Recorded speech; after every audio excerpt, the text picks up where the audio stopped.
سڵاتان لەبێ ئێمە ئەمڕۆ باس لە کۆلێجی پەرستاری ئەکەین. ئەم کۆلێجەکەی دروست بوو بۆ چەند بەسێ دروست بووە. سەرەتام کۆلێجە لە ساڵی 2021 بۆ 2022 دروست بوو بۆ بیستنی ڕوونکردنەوەی زیاترەی لە مامۆستایانمان. زانکۆی گەشەپێدانی مرۆیی یەکێکە لە باشترین و زانکۆ یەکەمەکانی هەرێمی کوردستان و عێراق بە پێی داتا و زانیاریەکانی وەزارەتی خوێندنی و باڵا و توێژینەوەی زانستی. زانکۆی گەشەپێدانی مرۆیی ژینگەیەکی زانستی و ئەکادمی فراهەمەکات بۆ خوێندکارەکان بە دابینکردنی تاقیگەی پێشکەوت و ستافێکی پرۆفیشناڵ. خوێندکاران سەرەتا کە دێنە زانکۆ لە قۆناغی یەکەمدا لە نزیکەوە بە چەند وەرکشۆپ و سیمینارێک ئاشنا ئەکرێن بە بەکارهێنانی ئەو پلاتفۆرمە پێشکەوتووی کە زانکۆی گەشەپێدانی مرۆیی هەیە کە تێیدا سەرجەم کاروباری خوێندکاران بە شێوەیەکی ئەلیکترۆنی ئەبێت. ئەمەش دواتر مامۆستاکان و کەسانی پسپۆڕ و شارەزا لە نزیکەوە ئاشنایان ئەکەن بە بەکارهێنانی ئەو سیستەمە و سیستەمێکی زۆر پێشکەوتوو و زۆر ئاسانکاری بۆ خوێندکاران دەکات. Here at the Nursing College, our students will have the opportunity to practice their knowledge through our laboratories such as fundamental of nursing, adult nursing, as well as anatomy, in which many modern facilities are provided. And at the same time, our students are able to gain more experiences and knowledge through our hospital rotations and internships.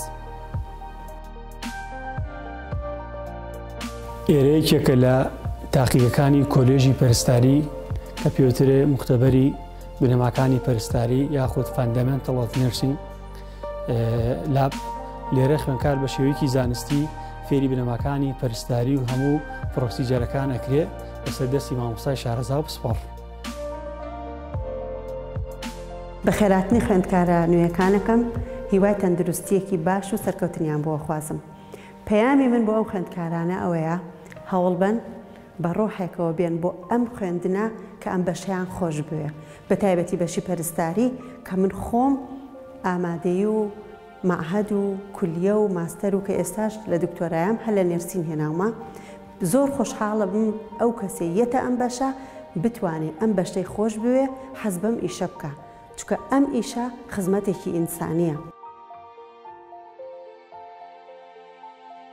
ئێستاش بۆ ئاشناکردنی زیاتی بەشەکەمان ئەچینە لای ڕاوبۆچوونی هاوڕێیانمان.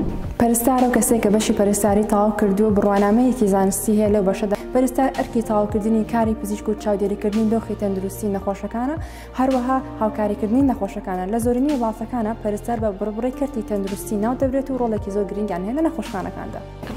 من خوێندکار لە زانکۆی گەشەپێدانی مرۆیی بەشی پەرستاری هەمیشە ئاواتەخوازم کە کارێکمە بێ بتوانم سوود بە کۆمەڵگەکەم و بە خەڵک بگەێنم. و هەرگوو کەسێک شەزانین کە پەرستاری چەند کارێکی پیرۆزە، مرۆڤ لە کاتی لەدایکبوونەوە تا کاتی مردنی پەرستار ئاگای لێ بێت و ئازارەکانی کەمەکات و یارمەتی دەریێبێ. خۆشحاڵانە زانکۆی گەشەپێدانم هەڵبژار لەبەرەوەی خەڵکانێکی زۆر و خوێندکارێکی زۆر لێ ڕازیە.